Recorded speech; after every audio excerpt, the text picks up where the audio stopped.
Hola a todos. Los multímetros portátiles son dispositivos bastante útiles, y no es necesario ser electricista para tener un multímetro en casa. Un multímetro es un dispositivo combinado para medir magnitudes eléctricas. Los multímetros económicos comunes son capaces de medir todas las magnitudes eléctricas populares, voltaje alterno, voltaje continuo, corriente, resistencia, y determinar la continuidad de circuitos y conexiones mediante la prueba de continuidad. Empecemos, si te parece, por el hecho de que hay dos tipos de multímetros: analógicos con una aguja de medición y los más comunes digitales. Los dispositivos analógicos están desapareciendo rápidamente. Todos entienden perfectamente que el futuro es digital. Los multímetros digitales son más compactos, tienen un peso ligero y son cómodos de usar.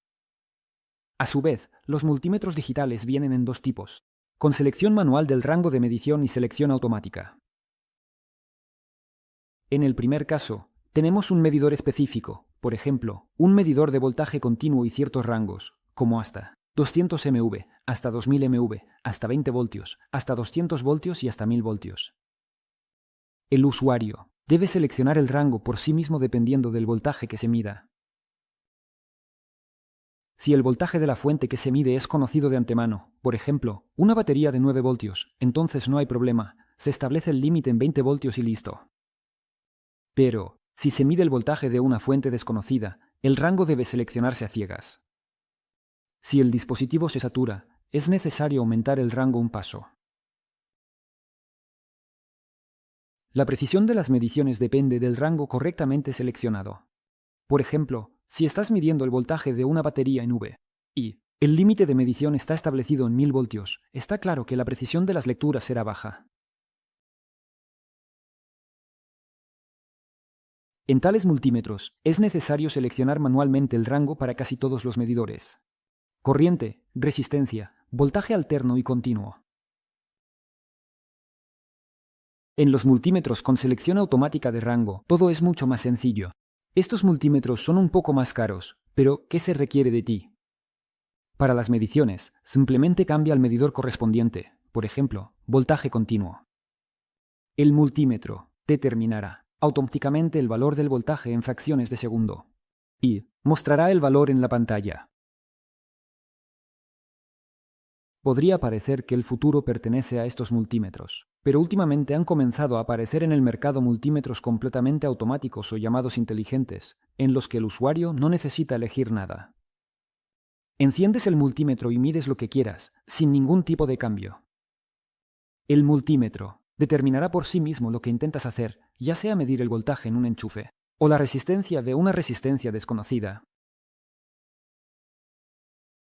He usado un multímetro de este tipo durante un tiempo para una revisión y llegué a la conclusión de que, en esta etapa, estos multímetros están muy poco desarrollados. No se distinguen por su alta precisión, los límites de medición no son gran cosa, y tampoco hay muchos medidores. Pero espero que en un futuro cercano todo cambie. El futuro está en este tipo de multímetros. Para necesidades domésticas, basta con un multímetro común con selección manual de rango. No se requiere alta precisión de ellos. Pero hay áreas donde la precisión es lo más importante, por eso se fabrican también estos multímetros. Este es un multímetro de precisión de sobremesa de la compañía RS, modelo EDM8341. Los multímetros, por lo general, tienen 4, 3 o 2 terminales estándar. El terminal común se utiliza para todas las mediciones. Ahí se conecta la sonda negra. Luego, el terminal que estará presente en casi todas las mediciones. Ahí se conecta la sonda roja. Los siguientes dos terminales se utilizan para medir corriente. Uno para corrientes pequeñas, el otro para corrientes grandes, generalmente hasta 10 A. Ahí se coloca la sonda roja si es necesario medir la corriente en el circuito. Al medir el voltaje, por ejemplo, en una batería, el multímetro se ajusta al modo correspondiente. La sonda negra se conecta al negativo de la batería, la roja al positivo. Si se confunden la polaridad de conexión de las sondas, no pasará nada grave. Simplemente verá un signo negativo en la pantalla del multímetro, lo que indica polaridad inversa. Este símbolo también ayudará a identificar la polaridad de fuentes de corriente continua desconocidas. En caso de medir voltaje alterno, es necesario cambiar al rango correspondiente. En el multímetro popular TT830 hay dos rangos disponibles para medir voltaje alterno hasta 200 voltios y hasta 750 voltios. Lo ponemos en 750. Insertamos las sondas en el enchufe. Aquí, no hay que tener miedo, ya que no hay polaridad y, aunque lo intentaras, no podrías equivocarte. Al medir corriente continua, por ejemplo, si necesitas saber cuántos amperios consume una bombilla de coche para evaluar su potencia, la sonda roja se coloca en el terminal con la inscripción de 10 amperios y cambiamos el multímetro al modo correspondiente. Conectamos en serie al acumulador la bombilla u otra carga cuyo consumo necesitemos medir y el multímetro. En la pantalla del último, veremos el valor de la corriente que fluye en el circuito o la corriente de consumo de la bombilla en amperios. Conociendo el voltaje del acumulador y la corriente, multiplicamos estos dos parámetros y obtenemos la potencia en vatios que consumirá la bombilla, por hora. Sí, precisamente por hora. Si la lámpara de los faros de tu coche es de 100 vatios, consume esos 100 vatios del acumulador por cada hora de funcionamiento. Sobre el medidor de corriente puedo añadir una cosa. Asegúrate de volver a colocar la sonda roja en el terminal normal después de completar las mediciones. De lo contrario, si, por ejemplo, intentas medir el voltaje de una fuente de alimentación y el multímetro está en ese estado, lo más probable es que quemes el fusible incorporado de 10 amperios, que actúa como protección. Si el multímetro es barato, reemplazar ese fusible cuesta 3 céntimos. Pero los fusibles pueden ser diferentes. Por ejemplo, en este multímetro cuesta más de $10. Un medidor con el símbolo de diodo permitirá medir la caída de voltaje en el diodo. Y en general verificar si el diodo funciona. El diodo permite el paso de corriente en una dirección y, se puede decir, bloquea en la otra. Cuando la corriente pasa a través del diodo, se produce una caída de voltaje en el cristal del mismo, lo que provoca el calentamiento del diodo. Cuanto más corriente fluye a través del diodo, más se calentará. Por lo general, en los cristales de los diodos de silicio cae alrededor de N. Es precisamente esta caída la que medirá su multímetro.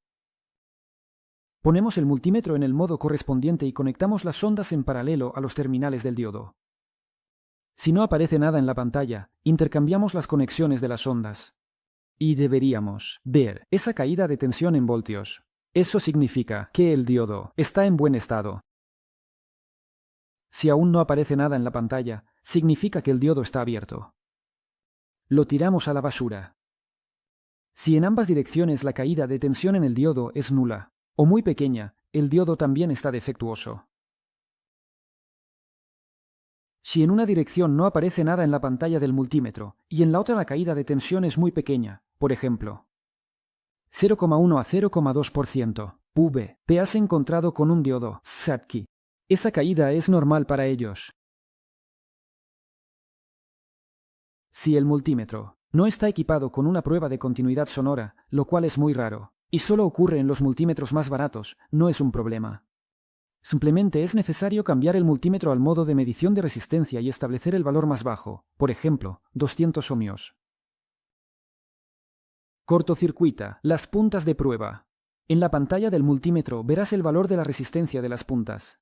Por lo general es alrededor de 1 ohmio o menos. Si el multímetro es preciso, las puntas son buenas. Entonces, la resistencia será menor. ¡Pum! Al comprobar los circuitos, no habrá un sonido característico, pero por la baja resistencia podrás entender que hay contacto. Si el multímetro se queda pensando, significa que hay una interrupción. El modo de comprobación ayudará a identificar diodos defectuosos, transistores, verificar fusibles y mucho más. Este es, quizás, uno de los modos más populares y frecuentemente utilizados.